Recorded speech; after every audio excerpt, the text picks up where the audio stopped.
Our first match here for week 3 is bloodyface from the USA going against StrifeCro from the USA.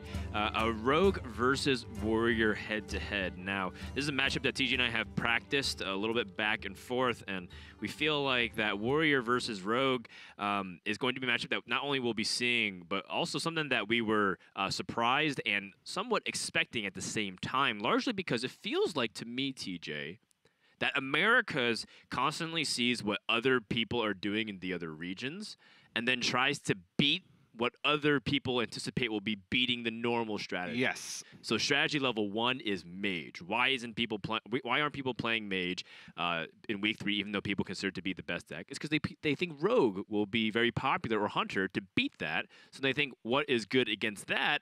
It's the warrior. So it sets up this rock, paper, scissors, which is really funny because in the end, with so many warriors, maybe it was just good to play mage again. Yeah, it's a very weird dynamic, and Mishiak's the only player to bring mage, and actually he's the only player to bring something that's not rogue or warrior. So it's kind of a minefield for him to navigate. He got matched up in PNC today, but kind of weird to think that it was a decent bring. But StrifeCro is the player that I want to look at because he's kind of the player that's been a step ahead. Yes. He's kind of battling for first place in his division at a 3-1 score right now. Last week, he brought this rogue deck that he hit rank 1 legend with. Now, keep in mind, last week was 24 hours after the rogue nerfs. That's when submission was. And so this week, he expects the rogues, even though he said how good rogue was last week. So he brings the warrior deck. And I honestly do like his deck against rogues. He's got the full bomb package in his primary deck. And even though he has Archivist Elysiana, he's got things like double weapons project, double town crier, things to fight for the board early. And against the rogue decks of this week, which aren't as aggressive, at least for most players, and do have the potential to outvalue, having a game plan that can be a little bit more pressure-oriented, like StrifeCro has the ability to, could play to his advantage. Yep.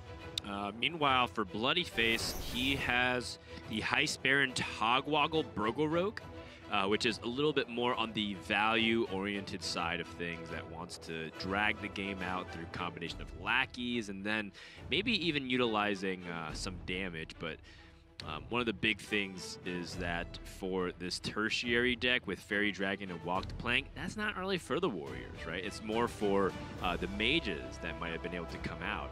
Instead, it's the secondary deck, the Harrison Jones, the Togwaggle Scheme, and the Sprint that may play a big factor in this series against warrior. Yeah, and StrifeCro, his primary deck is his deck that's best teched against rogue. His secondary deck is for mages, and his tertiary deck looks like it's just for other warriors. So bloodyface may get a slight edge because of that. But like I said, the ability for the warrior, for StrifeCro's warrior, with the full bomb package, double Elec, double Goblet, double Wrench Caliber, Blastmaster Boom, allows him to have that pressure plan. And rogue, they don't have great ways to gain life. They have Zeliax sometimes and Life Drinker sometimes. Bloodyface doesn't have Zeliax in any of his decks, and he does have the 2 copies of Life Drinker, but it's hard to keep gaining that life against a warrior who takes the board and holds it. Yeah, and one thing that I know that we've been compiling stats is the fact that the matchup between Rogue and Warrior has actually been very one-sided in favor of the Rogue. I believe, according to some of the data we were looking at yesterday, in terms of the Rogue versus Warrior head-to-head, Warrior's only beaten Rogue once, even though it's traditionally considered to be a counter to the class. And this varies because sometimes we had a Control Warrior versus like a Tempo Rogue versus like a Burgle Rogue up against a Bomb Warrior. But in terms of just like the overall matchups, that's pretty shocking to me, TJ. Yeah, it really is. And honestly, I think the biggest reason is because the way players have built rogue decks is not in the way that you traditionally see rogue versus warrior in the era where people thought that warrior was favorite. I think warrior does well against the kind of aggressive, like old raiding party rogue if you build it in the right way, which is like double Town Crier, double Eternium Rover, double Weapons Project, Harrison Jones, that kind of thing. But like Monsanto, I think in week 1 or 2 brought the really value-oriented Heist Baron Togwaggle Burgle Rogue, and that was wrecking warriors. So it's kind of an interesting dynamic that we have going on there. And honestly, playing from the rogue side, I do think rogue is favored much of the time. Spirit of the Shark giving you so much value off of cards that otherwise, may not be so, like Evil Cable Rat. Like Spirit of the Shark, Evil Cable Rat, you get 2 lackeys, and then from both of those lackeys, if you get Ethereal, you get 2 spells. You can craft your game plan on the fly, and it's so hard for Warrior to be able to account for every possible thing that you can do. Yep. Whereas Warrior's game plan is very straightforward. Outside of a Mega Assembly and Delivery Drone, which even then you can kind of account for like worst case scenarios, their game plan's very straightforward. Yeah, I will say though that StrifeCro hand is a hand that looks like it'll be successful. Not necessarily because of Archivist Elysiana, but because of every other card besides her. Dr. Boom Mad Genius is really important because part of what Spirit of the Shark does is it gives you amazing opportunities to set up powerful tempo. Anything from getting a lot of powerful lackeys onto the board and be able to acquire more for squeezing in very efficient plays, or just even like playing like a Van Cleef as like a giant 14/14 minion. And so right now, bloodyface wants to set up the Shark, but the Shark setup here is very clean for the Dynamag to come out. Yeah. So I think for bloodyface's perspective, either he takes that risk and says, you know what, if you have the Dynamag, you have it, but StrifeCro also kept a couple cards in his opening hand, which is something he doesn't want to see. Or I'm just going to play a little bit slower. Yeah, and I like this Evil Miscreant. It plays around the Spirit of the Shark very nicely. Bloodyface also has an opportunity to not even acknowledge this 2/2 and just push face. Because if he trades into this 2/2, the chances are that the Dynamatic will clear it off anyways. Oh, interesting. Okay. I wasn't anticipating the Shadow Step, but it makes sense given that he has Spirit of the Shark in hand. Yeah. This matchup, especially with the way bloodyface has built it, is more about getting value in the early game and using that value to take full control of the board, and then getting chip damage and then pushing in the later stages. It's not about the old Rogue, which was Waggle Pick on 4, prep raiding party, just push as much damage as possible. It's very multi-dimensional in the fact that it can kind of do both, but values the name of the game, especially, like you said, Spirit of the Shark makes that fact even more true, because look at just how much stuff he can have.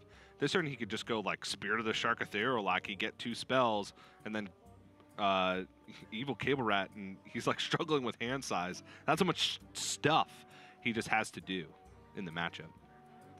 Now that he's seen a Dynamatic, Spirit of the Shark not as vulnerable. Does have to worry about Warpath in that sense, but definitely has a lot of value. Yeah, yeah. I think that from this lackey position, bloodyface has the ability to drag this out very late. That said, I feel like StrifeCro with his deck will still be very comfortable in the late game position. Eventually, bloodyface is going to have to just commandingly win the board. And because it's just a 1/1, this might be even a position where StrifeCro feels comfortable with Dr. Boom Mad Genius to get that investment out of the way. Yeah. The problem with that is he lets bloodyface essentially choose how he wants to build his board for the Waggle Pick. Okay. Weapons projects are in there for the Waggle Pick, so I mean the card's not fantastic if you're just kind of waiting to use it and not getting its intended use that way. He did have the strong play of Weapons Project Harrison Jones, so he can go with Dr. Boom next turn. Holy moly. Everything is so cheap in the hand. But if you play Spirit of the Shark with it, like Ethereal Lackey, he doesn't have hand space. space. Yeah, that's actually a mild concern here. Bloodyface going to go for double Lackey, which is essentially just a Evil Miscreant, 2 Ethereal Peddlers with a preparation. Now he has 3 total in hand. Last week I felt like we didn't see any, and this week it's just feels like it's all Ethereal Lackeys all the time. Right. Unless you're, who was it, Boston? Got like 4 faceless Lackeys in his matchup earlier. Yeah, I think it was Boar Control. Oh, Boar Control. Absolutely silly. Yeah. Academic Espionage. That's a fun card. So chooses not to go for it. Yeah, Daring Escape. That's a card you don't see very often, but when it does come to play, I'm always kind of rolling my eyes. Yeah. Okay, bloodyface choosing instead more tempo options because he feels like he has enough value. Yes. And that's a trap you can fall in with this matchup. I played it a lot, and the times I lost to Bomb Warrior were the times I got too greedy. I would see Academic Espionage and I'd be like, awesome, now I have Game Against Fatigue. I'd see Daring Escape and be like, sweet, more value, I can keep bouncing my High Spear and Togwaggle. But then I'd fall behind on board, and then I'd die to bombs. Like, that's honestly, you know, something that you have to be keeping track of. And so I like the play to go for more like tempo-oriented plays here, because being able to Shadow Step the Shark and just have like way too much gas, that's what it feels like, is super, super important. And also, since StrifeCro has Archivist Elysiana, it might be hard to play like a fatigue-style game. I think bloodyface knows that he has to get all this value out of the way in this mid-game and then go for pushes in the late game. That's how he's going to win the game.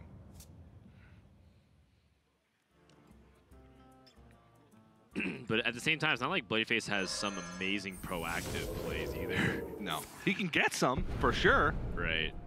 This preparation, dumping hand space preemptively. Going for the Miscreant. Seeing what he can get. 2 more Ethereal Lackeys. He's got 4! The Witchy Lackey's really good in this spot, too, because it's double transformation. Yeah. Wait, what? Oh, I was like another spirit, but I couldn't see what it was. It would have to have been Shark, right? Because it's the only 4-mana spirit. You're probably right. Is there Spirit of the Tiger? Oh, yeah, Spirit of the Tiger as well. There's a lot happening right now. Oh my god. Vanish to even get more value, but again, he's favoring the tempo. Eviscerate. More damage coming in through here. StrifeCro is just kind of stuck, waiting to see what the damage report is. That's a nice pickup to the Warpath. Yeah. Other than that, he didn't really have a great way to kind of clear up the board state. He had Dinomatic, but very wide board. Honestly, bloodyface may be not too upset if he sees this Warpath come out, because he just wants to be able to do more stuff. But like you said, not a great way to pressure. Like, he's got the 2 Ethereal Lackeys still left. He's got another Evil Miscreant. But it's about picking up the damage. It's about, you know, he has the Cruel Taskmaster and Eviscerate to compare that with Leroy Jenkins, a substantial amount of burst.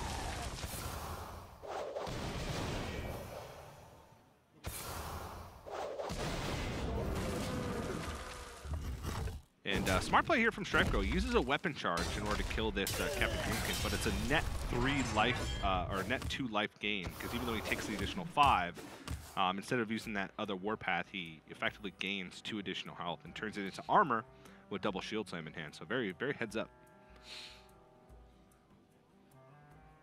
Yeah, you want to try and maximize your life, because the range of bloodyface is now expanded very far. Right, because so many spells and lackeys are being generated. StrifeCro has to assume that bloodyface can do a lot of burst in the hand.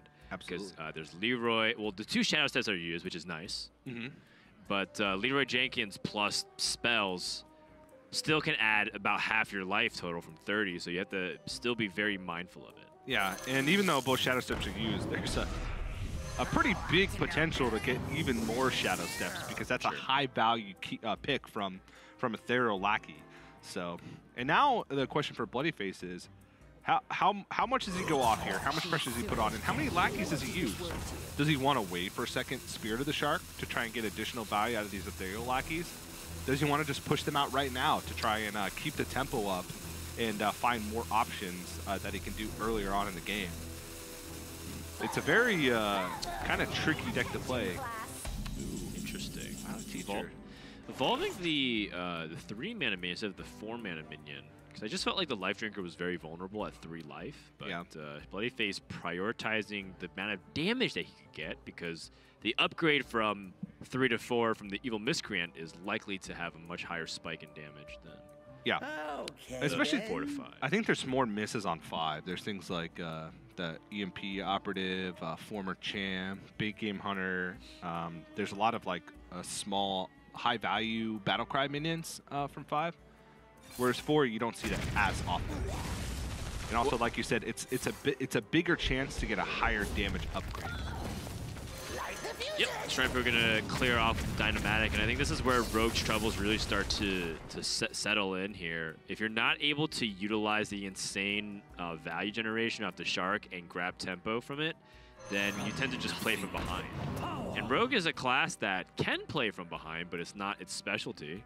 You know, is actually facing against a class that's good at it. You know, like Warrior is good at coming from behind. Yeah. And Rogue is good at cementing its lead. But ironically enough, the position does switch for this game. Yeah. And it is interesting to see just how bloodyface went for all of these spells, because he did have options for much greedier uses from the Ethereal Lackey, like the Betrayal. Betrayal is not a proactive card by any means. Yeah, it's not a proactive card, but you know, bloodyface chose more tempo options, and yet he doesn't have anything proactive like we talked about. It's all just 1/1s and 1/4s, 2/2s. He did have the Violet Teacher, but you know, that's not really something that he could have capitalized immediately off of. Funny enough, by the way, bloodyface discovering this raiding party, getting the Waggle pick, so it's almost like everything worked out all right anyways with his deck building. Yeah, and he does have a lot of damage banked up. Let's say his Waggle pick sticks and he picks up like Leroy, Goblin Lackey, Cool Taskmaster, Eviscerate, ton of damage over multiple turns. It's just StrifeCro has pretty much every defensive tool he needs at this point. He's got a Mega Devastator, big minion came out. He's got Shield Block for a little bit additional life gain. Ziliax for the same reason. So everything kind of coming up Strife here. Yeah, and I think StrifeCro's done a good job of conserving some of his resources. One of them has been the opportunities to drop Ziliax at multiple junctures, but he's withheld that because he knows that that's going to be an important tool to shut down bloodyface's last-ditch effort. And the longer you can hold on to Elix, the harder it is for bloodyface to kind of judge whether or not he should be able to draw the rest of his deck. Yes. Because then he'll be in a position where StrifeCro can load up the bombs. So, yeah, StrifeCro has done a pretty good job just systematically destroying bloodyface's board, and he seems to be cruising so far. That said, bloodyface still has a push coming. You see that Waggle pick and that Eviscerate. I feel like for the most part, bloodyface is going to try to find a way to be aggressive with it if he can. Yeah. He also picks up the Heist Baron Togwaggle with the last Lackey in his hand. Has an opportunity to, again, go for a tempo play here. He could Goblin Lackey, he could Heist Baron Togwaggle and go for the Legendaries, or he can just set up a little bit more of a swing turn, clearing the board with a Togwaggle, playing things like Hench Clan Thug. So everybody was calling me crazy the other day, Dan. Heist Baron Togwaggle. The Golden Kobold was working better for me than Xerox Crown in a lot of games against Warrior. Yeah. Just because of like recurring pressure that you can get. Now, I don't see that choice come out often from players. Wondrous Wand, I think at this point, bloodyface realizes that he can't take it slower because of how far StrifeCro has dug into his deck and how far he is in his game plan with Dr. Boom active. So he realizes he just needs to find gas quick. And like I said, does have banked up damage in hand. So he's hoping that Wondrous Crown's going to pick up like Leroy Jenkins, Life Drinker, SI7 agent, things to just push. Yeah, Dr. Boom at Genius with 10 mana means that StrifeCro can pretty much deal with the double legendaries with one card. It's a Mega Devastator. And that just makes it feel like it's a waste of a card opportunity for Togwaggle. So yeah, he's going to try to see if he can get the overwhelming board. Hope that StrifeCro can't keep up with it because StrifeCro will win the late game.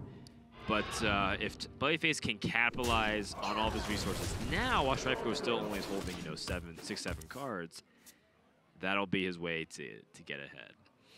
That being said, this is not looking like bloodyface is getting ahead. No. Wondrous Wand, drawing 3 cards, reducing them all to 0. Oh my gosh, that's a 0-mana Shark. All right. I mean, this is why we don't count out the Rogue, because there are some insane possibilities with the 0-mana Shark.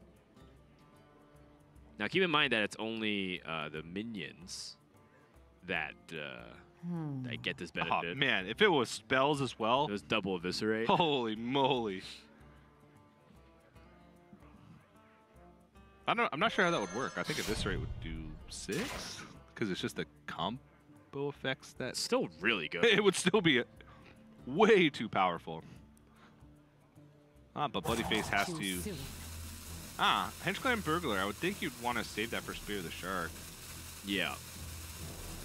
Like a defensive game plan here just doesn't seem like an option considering bloodyface has no Togwaggle scheme.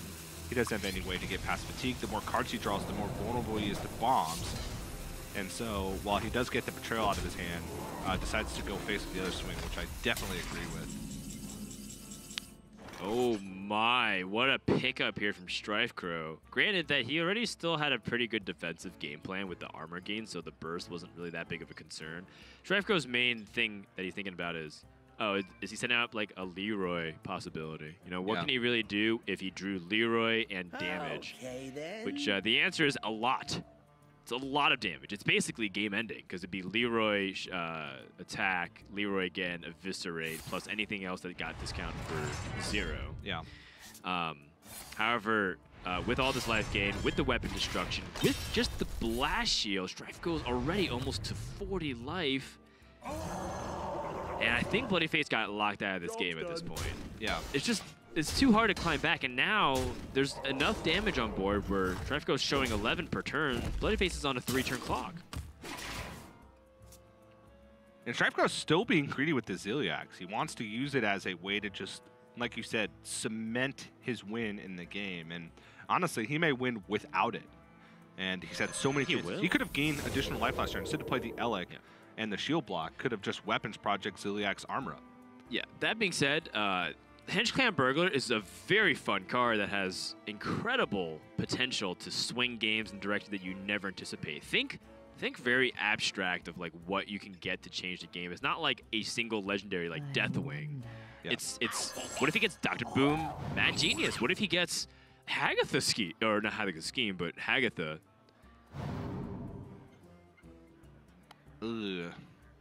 This is not exactly what I was thinking. But, no. Soulfire? So the really sad thing is that bloodyface didn't get cards that stack with the shark itself, because he was hoping to get more Battlecry and combo-oriented cards. Instead, he gets what the Gilded Gargoyle, gets Soulfire. Like, these aren't cards that are going to win him the game.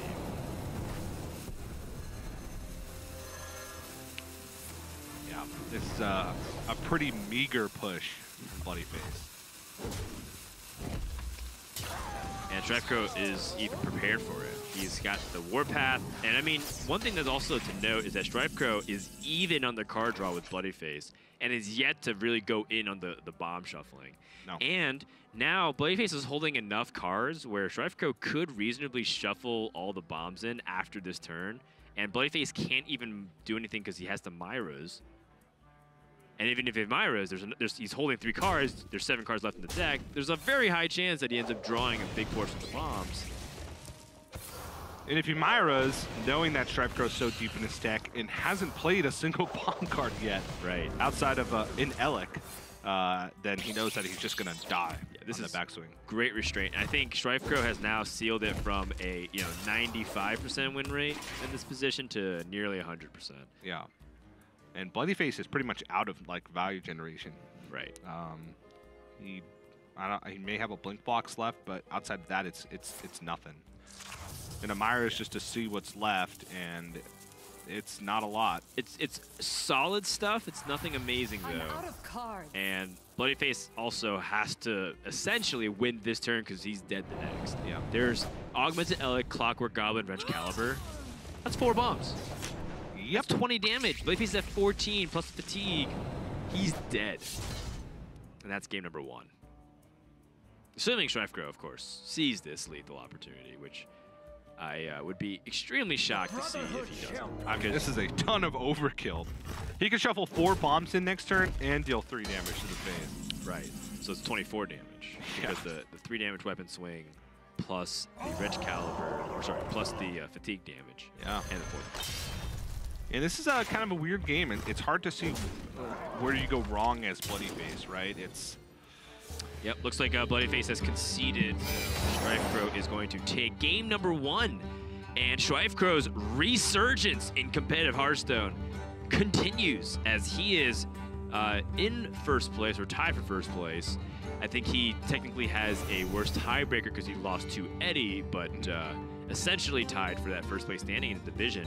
And this is a player that people weren't sure where he actually stood in terms of his desire to even compete anymore. Yeah. And turns out this is one of the best things that could have happened for StrifeCro because he feels right at home. Yeah, at the Grandmasters Summit, where all of us casters got together and we interviewed all the players for those player spotlights that you may see during the breaks.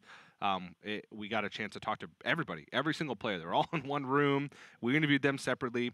And a lot of the players in StrifeCro's division said that they were happy with their division because like players like StrifeCro were like, well, he hasn't really been playing Hearthstone. Right. I don't trust his ability to get back into the swing of things quick enough to make a splash. But he's proven everybody wrong, but still only one game down in this series. I think that with the switch over to secondary, which I'm assuming bloodyface will make, things could change substantially. So we'll have to see if he can close it out. All right, we'll go ahead and take a break. When we come back, game number 2 between StrifeCro and bloodyface.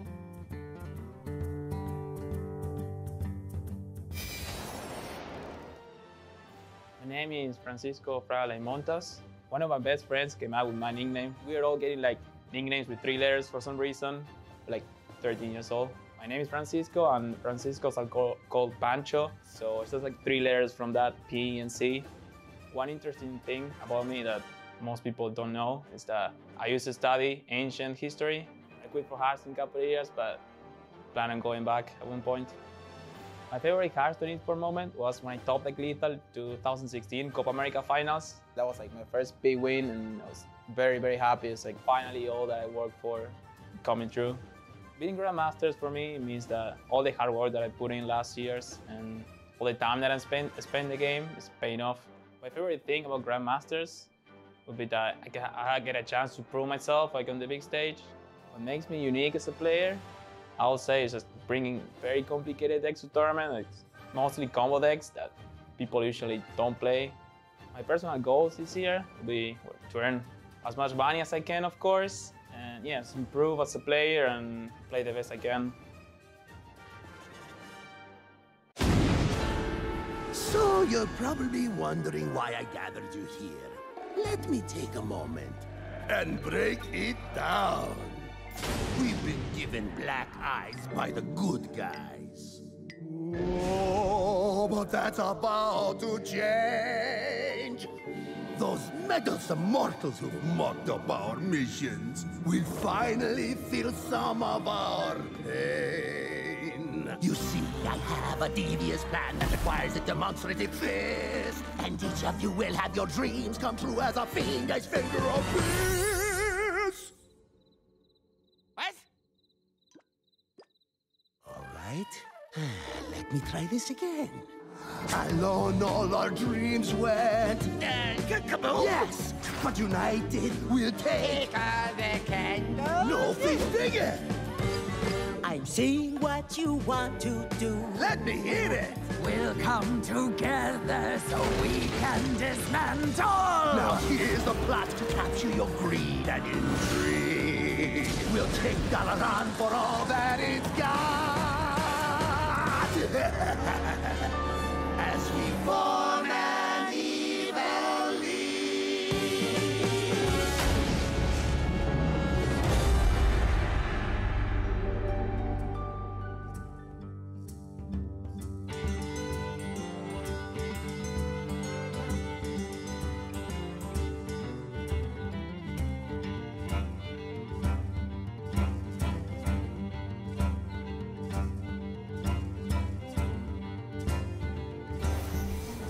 Currently up 1-0 over bloodyface, using the warrior to commandingly shut down the rogue. And I think a lot of players who are fans of rogue believe that rogue can take down the warrior, even though it's a class designed to beat it. However, the nerfs happen, TJ, and you can't admit that rogue is a weaker class for it.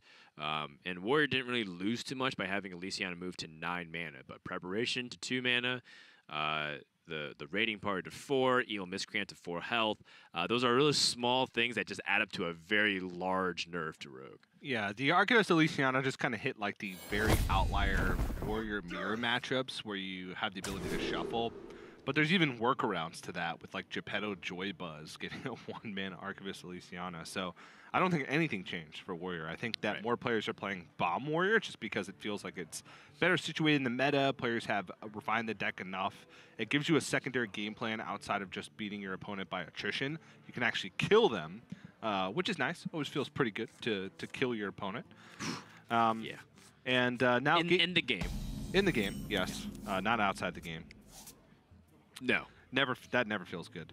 No. But they're switching now. bloodyface has switched to his secondary deck, as we presumed. StrifeCro stayed on his primary deck, which again, we presumed. StrifeCro, his secondary and tertiary decks are built for Mage and Warrior Mirrors, respectively.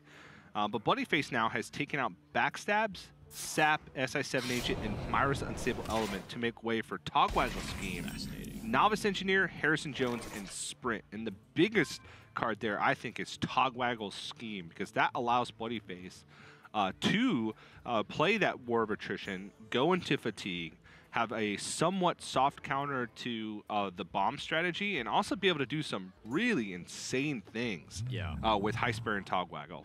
Yeah, I know that people usually Togwaggle Scheme Togwaggle. My personal favorite thing to do that is irrational is to Togwaggle Scheme the Spear of the Shark. Just to constantly like keep pushing out more stuff, even though it doesn't make any sense to you, Jay. It's just really fun. Just draw shark into shark into shark. Well, the funny thing is you get shark and you play one card and you fill up your hand. I mean, I'm not Togwaggle Scheme like 7 sharks, TJ. It's more like 3 or 4. So okay. More and more. But well, it's just funny to me. What about Life Trigger?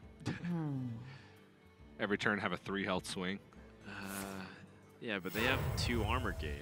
It feels like it's a losing battle. No, it is. High Spare and Togwaggle is the best, but you can do some fancy things. If you get multiple treasures from High Spare and Togwaggle, you can shuffle in Leroy's once your deck is empty. It's true. And then get a couple Wondrous Wands and draw like 6 Leroy's in a turn that are 0 mana and go for kind of an OTK. That's harder to manage against Warrior, and honestly, just the use of Togwaggle Scheme in general is tough against Warrior. Because ideally you'd want to wait till you have an empty deck, but likely the Warrior will sniff out that plan if you haven't played it yet and are running out of cards. And they'll save a few bombs to shuffle those in your deck before you can Togwaggle Scheme and kill you. So it is a fine balance. Also, having it early is a big deal, because then it can build up over time and you can get like that critical mass of shuffles that shuts off bomb game plans and allows you to have game of fatigue, potentially even against Archivist Elysiana. So it's all about finding that balance. And outside of that, the game's going to operate very similarly. bloodyface is going to be left with less kind of dead cards in his hand. I mean, I guess you could call Sprint a dead card, but it won't be for long. This is good stuff. Sprint. Well, another Sprint. You mentioned it might be dead in the hand. Whoa. More damage. Another Eviscerate. Yep. You can evolve the Witchy Lackey. Oh! Kind of wish I had stopped that Mug Hunter. Yeah. Interesting that he chose to... I guess the Shark would go down either way because it's a 0/3, so that does make sense. But maybe you're right, TJ. You know, the 5 and 6 mana slots don't seem exactly that reliable. But then again, I don't feel very comfortable in like the 7 mana slot either. 8 got a lot better because Elysiana is moving out, so you have like more concentrated pool. Also, after the mech patch, there's going to be even more better minions at the 8 mana slot versus the 7 or 9. Yep. Dynamax, just to clean everything up, bloodyface has a lot of damage. 3 Eviscerates plus a Life Drinker. I think bloodyface can start... Oh my gosh, Core Chrono Elite. Okay. Whoa. This is going to be a fast game here for bloodyface based off the way his hand's panning out. He's got 16 damage just through the Eviscerates and the charge on the Core Chron. And then if you compare things like the Shark with the Life Drinker, that's another 6, so that's 22. Options. And you're getting fairly close at that point to ending StrifeCro. But it's a little expensive, and we're still early on in the game, so...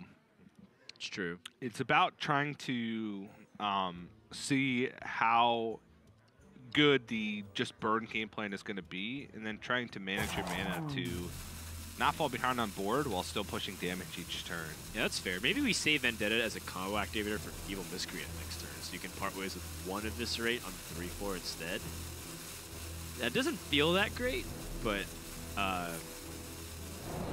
primarily because Eviscerate you'd want to use on your opponent's life total. Yeah. Otherwise, eviscerating 4 damage into a 4 health minion generally feels very clean. Yes.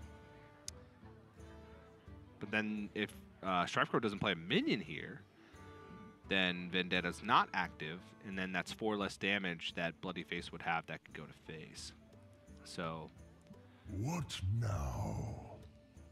hard to imagine him not playing a minion, but the way StrifeCro's hand is, he may just attack, shield block. Maybe look for Clockwork Goblin to juice up this Blastmaster boom a little more. Yeah, the key is that he wants to get that boom like you're talking about, and so if he swings with it now, it's less of a guarantee compared to if he just shield slammed it. So what he's hoping with this is that bloodyface doesn't draw. If he held to the weapon swing for 1 more turn, he would have at least had boom guarantee 1 bomb. And it's unlikely. It's just one of those things to consider, which is why you often see players holding the weapon swing until they play the boom if possible. Yeah. That waggle pick is inconvenient, and it's kind of like what we were talking about. No Evil Miscreant setup this turn unless he's willing to throw an Eviscerate to the face. I guess he is going to throw an Eviscerate to the face. Well, he's going to get the waggle pick online, and this unlocks a few things. Now, Blastmaster Boom is going to make things very difficult. But bloodyface is thinking, oh wow, look at all this damage I have. Next turn I can push 8, have a 2-mana Corkin Elite back in my hand, have like Spear of the Shark, Life Drinker, and another Eviscerate.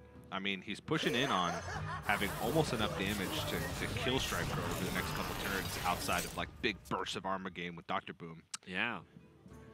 So Korkron plus the waggle pick is 8 damage. Then he has Evil Miscreant, and then you'll have 4, 8, plus another 6 from the Life Drinker Shark combo. So that's 14 plus 8. Yeah. 22. Still fairly close. Not quite there, but bloodyface going to see if he can pick up extra ammo with the Miscreant. Double Witchy Lackey. Ugh. Maybe bloodyface wants to try again. He could swing, get the Evil Miscreant back. Then the question is, where does this swing go? Yeah, I think you want to preserve life total, maybe use this Eviscerate. You can also see if he gets maybe some damage lackeys or a Thero lackey to find the answers to Dr. Boom without having to use this Eviscerate. He could save the Evil Miscreant for the Shark as well, so I think that he had just... Oh, Vendetta! Oh, that's nice. I like using this Vendetta because... he doesn't have a spell damage minion, though. Nope. That's too bad. Oh, no! Oh. Go back! Go back to the 5/6. The 5/6 was much better than the Moonbots. So, bloodyface, unless he was able to generate spell damage minions, he wouldn't be able to attack with the minion. I apologize, I don't know the name of that card. I just know that I've seen it Priest play it one time and then kill me. Arcane Watcher? I don't know. Does sound right. But with this Dynamatic, I think bloodyface can say, okay, even if it was a 3 health minion, most likely would have died anyways. Yeah, but StrifeCro piling on some pressure here. 3 bombs in the deck. All these boom bots on board that are very hard for Rogue to navigate without taking face damage. Okay. Another Eviscerate drawn. 24 damage. This is some power plays coming up from bloodyface next turn here. 2 more. Ooh. Cobalt Lackeys and Ethereal Lackey generating potentially more damage. Bloodyface, how many Eviscerates is he going to get? Another one. All right. Now, Cannon Barrage is damaged, but it's very expensive, and he doesn't have a lot of pirates. Had he had the Southsea Deckhand Dread Corsair, I think that there's merit in that. Goblin Lackey can also go for a trade on the Clockwork Goblin. I think bloodyface does prioritize his life at this point. And keeping the health high on the Evil Miscreant makes the bombs a little bit more difficult. But honestly, there's an argument for keeping the health low on the Evil Miscreant so you have a more spread variety of targets. But they'd be at 1 health, so you pretty much sacrifice that. Now StrifeCro, hard to target number 1 with these bombs. Spirit of the Shark. Definitely wants to hit it if possible. Oh, only 2 damage. I don't think it's worth brawling in this spot, but he can Zilliax and attach magnetize it for damage and health gain. If he Zilliaxes the Boombot, it does make himself vulnerable to a sap, and he doesn't have... Does he have confirmation yet? He does. I was thinking, does he have confirmation that bloodyface has switched decks? The Novice Engineers has revealed that bloodyface is playing the secondary. Yeah. So no sap in the primary list, or in the actual list, but he got one from Ethereal Lackey. So even though this will be a 4 health gain, bloodyface can go off once again. Oh, wow. Yes, this is a lot coming in. So, sap. You can go SI7 Agent Life Drinker. Yeah, I think I like the capitalize on the battle cries the best you can. Or in this case, combo. Yeah. That's going to be another 4 damage to the face. I'm curious if he feels the need to trade off this Militia Commander, but his hand says one thing. And that one thing is deal damage. So even though Militia Commander, you know, it would be a defensive play to try and take it off, there's not great trades on board for the Militia Commander already. This guy's toast. Interesting. This does give StrifeCro an awkward situation where, in order to kill off the Spirit of the Shark with the bomb, he has to attack into it and not get the bomb damage. More bombs. So this play means that he's protecting his 3/3s more. Dude, more bombs though, TJ. There's 5 bombs in the deck. And then the Skater Bot here is actually a fairly nutty draw too, because that lets him fight back for tempo without having to Warpath.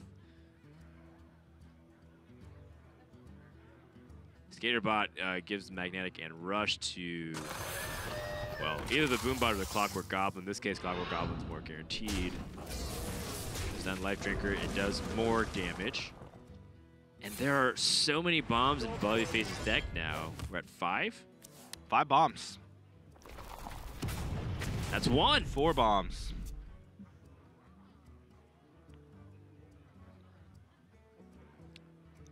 Whew. 3 plus 16 is 19 damage.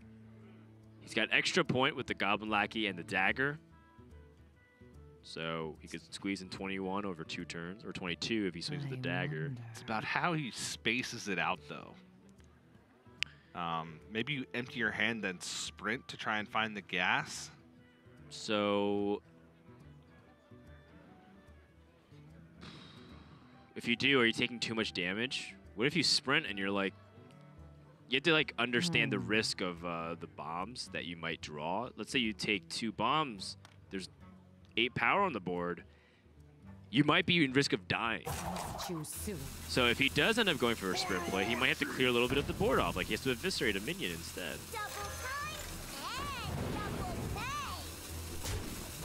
Face. What's he gonna do with one of the eviscerates? Goes face. He's gonna dagger up. Oh, I like this. Oh, the scheme. He realized that this game's not going to go long. Either way, either he's killing StrifeCro or StrifeCro's killing him. So even though it's just 1 Kor'kon Elite, if he draws a Kor'kon Elite instead of a bomb, that's a big deal. It actually tanks the 4.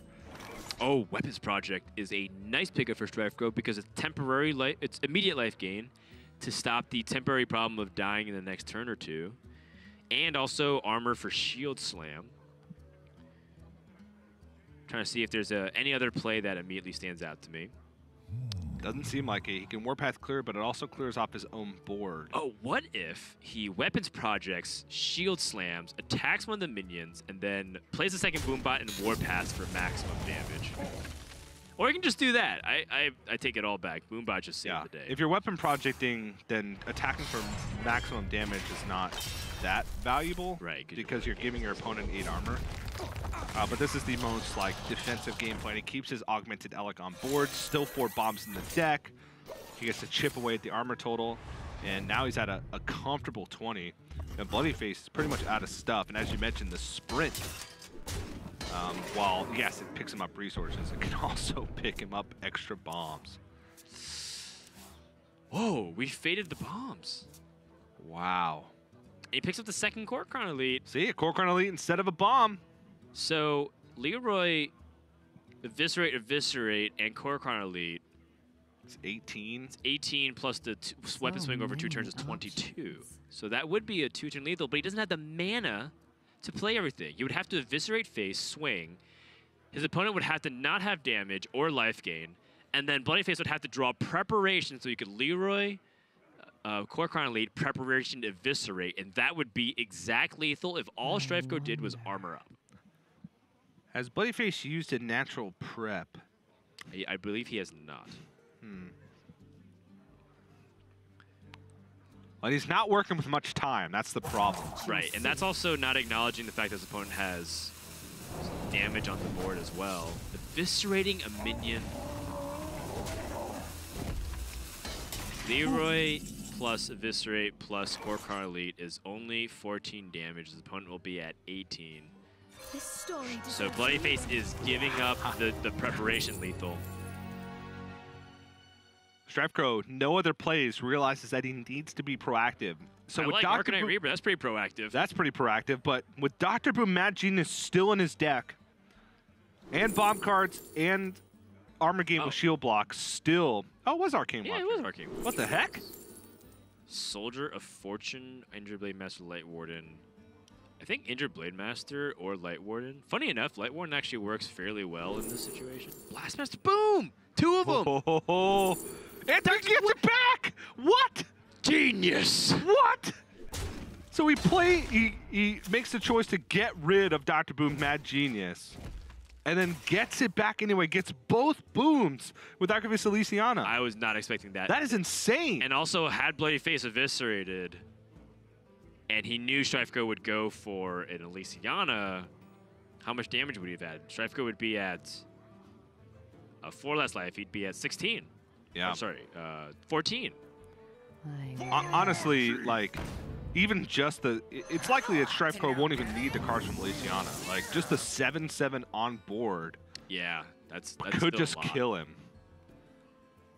He could remove it, though. He has the Goblin Lackey, and he has the Ethereal Peddler to help him in this situation.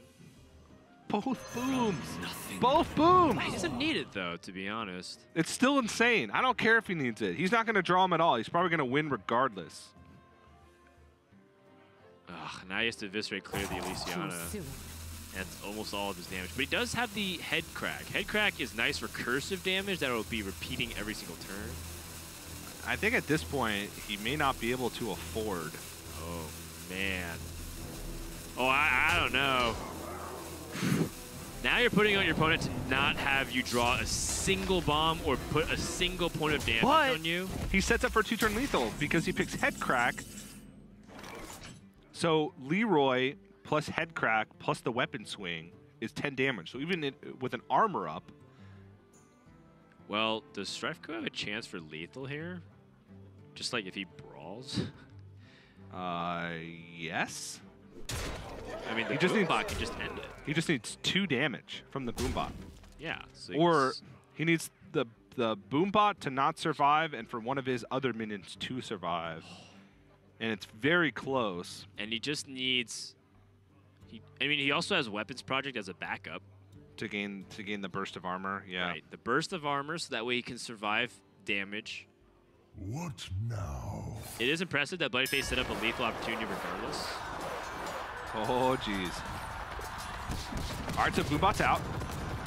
And his minion survives, so he needs to deal not one!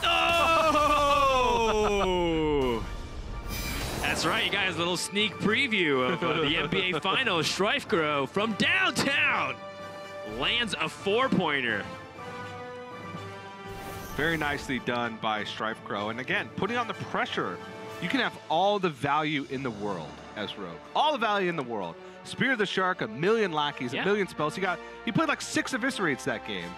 And still just not enough because the threat of the bombs, playing big minions, the choice from StrifeCro to just play Archivist Elysiana not really even to replace his deck, just to get a 7/7 on board, to keep that pressure plan intact and not allow bloodyface to go for his own aggressive push, and comes out on top. Yeah, and I think that's a really good nod onto why exactly Warriors need to have some kind of proactive game plan to try and pressure their opponents. People wonder, why is Control Warrior fading out in favor of Bomb Warriors? Because it forces your opponent into a situation where they have to play a certain way because they can't just take their leisurely time. You actually even saw, based off the way the hands were panning out, the Warrior was almost down to no cards. Yeah, StrifeCro almost felt like he was very close to being all in and would have to just rely on top deck after top deck in order to get him out of the situation, while bloodyface had opportunities to draw cards, develop tempo, or even just play for value and then burst his opponent. So by all means, it felt like bloodyface was like the defensive, slower player there, even though he was the one trying to pressure StrifeCro. Yeah, it was a very fun game to watch, and even though I do think Rogue still has a lot of game, the matches that struggled were the matches where the Warrior has the full bomb package and is able to pressure it. Even just the way StrifeCro played in game number 1, he didn't play defensively at all. He used like Elix for tempo. He used Militia Commanders just for tempo to have minions on board, just to keep the damage up and force bloodyface into awkward positions turn after turn, where he had this wide board of 2 attack, 3 attack minions that he had to worry about, or the recurring damage would get him. So a strong understanding of the matchup and a very well-played game by StrifeCro. All right, let's go ahead and check in with StrifeCro, who is sitting on top of his division at a 4-1 score. What's up, Kong? Are you there? Yeah, I'm here. What's up? Awesome. So it seemed like you really enjoyed that final finish of the boom bot. You kind of popped off and jumped out of your chair there. What's going through your mind right now? I've been learning how to pop off from watching the Smash community a lot. So it's a fine art. Yeah. I know, it's a fine art. I've been enjoying it more. I was actually super worried going into this series versus bloodyface because I actually didn't really respect like the Warrior versus Rogue matchup very much. I kind of brought Warrior, like mostly tuning my Warrior for other decks. But after I saw his list, I started testing against it. I was losing almost every game in that matchup. So I was super like happy when the final Boombot came off. But yeah, I think I didn't really respect how. I guess I took the matchup for granted, right? Because Warrior beats Rogue, but then I took like Eternium Rover and things like that, no Acolyte of Pains. So I was actually running out of resources a lot. Right. I would definitely like change my list if I did it again. So I was super worried, but I'm glad I took it down. Yeah, your secondary or tertiary deck didn't seem to acknowledge Rogue at all. So we were pointing that out. But we felt like maybe because we thought you were confident versus Rogue in the original list, but it turns out you weren't that confident after playtesting. So, in terms of the mind games, you weren't really expecting Rogue this week? Well, I was, but I just took it for granted that Warrior stomps Rogue. Okay, gotcha. Like in my mind, it's like, okay, if they do play Rogue, I have Warrior and I'll win. But I didn't realize, because Rogue has been undergoing some major changes over the last 2 weeks after the nerf. So I haven't really practiced against all the different lists yet. The Shark list in particular is extremely powerful against Warrior. It might even be. I'm pretty sure it was favored against my Warrior, even in the primary deck. So he actually had, even a sideboard for Warrior, which made it even harder. Yeah, it's tough. Yeah, we were saying the same thing too. That the Warrior win rate versus Rogue in Grandmasters hasn't been good, even while Rogue was still being considered the underdog to Warrior statistically. TJ, any questions here for StrifeCro? Yeah, so you mentioned you kind of had other decks in mind when building your list, and you said you took Rogue for granted, but what honestly did you expect coming into this week? Because last week was kind of crazy, a lot of mages, but the Rogues countering the mages. So what were your biggest expectations as far as decks coming into week 3? I kind of expected week 3 to be the first week of real diversity. I think it's like everyone's always on the same level for the first weeks. We've had 2 weeks of Grandmasters so far. For week 1, everyone brought Warrior. For week 2, everyone brought Mage. And I expected week 2 to be more diverse after the first week, but there was a patch. It feels like every time there's an event, everyone goes for kind of the first level, so the first 2 weeks were all the same. So I expected this week to be very diverse. The reason I bought Warrior was neither bloodyface nor Frozen, who's the other person I'm playing, ever plays Mage, so I figured Warriors are pretty good for the overall meta game. That's kind of why I brought Warrior. Okay. Gotcha. It makes sense. Fair point. All right. Well, congratulations, StrifeCro. You got a win, which puts you at 4-1 on top of Division A so far. So you're in first place. How does that feel? That feels really good. It's been a while since I've competed a lot in Hearthstone. It's really nice because week to week here, I feel like I've been more on top of the game than for a long time, because I'm constantly practicing, testing even 1 to 2 card tweaks in every deck. I'm playing every deck. I don't want to be predictable, so I've been learning everything. It's actually really fun. So That's nice. That's nice. Just like the old times. Just like the old days, man. The old golden days. All right, well, congratulations, StrifeCro, and good luck in your match later this weekend. Thank you. All right, always good to hear from Kong, hearing some of his insight, and yeah, just getting back the fire to compete and being able to hang with the best. And you always love to see that, because the players are enjoying themselves, and it makes our jobs really easy. Yeah, that's right. And StrifeCro, I like to draw a comparison also to Firebat. Both those players, I think other players in Grandmasters, especially the ones that have been more competitive recently, have kind of said, you know what, I'm worried about these guys. I don't think their work ethic's there. I don't think they're back in form, or at least the form that they used to be. And they've both been showing that they do have what it takes still, and they're putting in the work. Firebat's score 2-2 doesn't reflect that as much, but StrifeCro, first place now, 4-1. Definitely showing that he's still got the goods. Yeah, and definitely kind of a brutal loss here for bloodyface, because I like a lot of the decisions that he made that series. I like his deck list.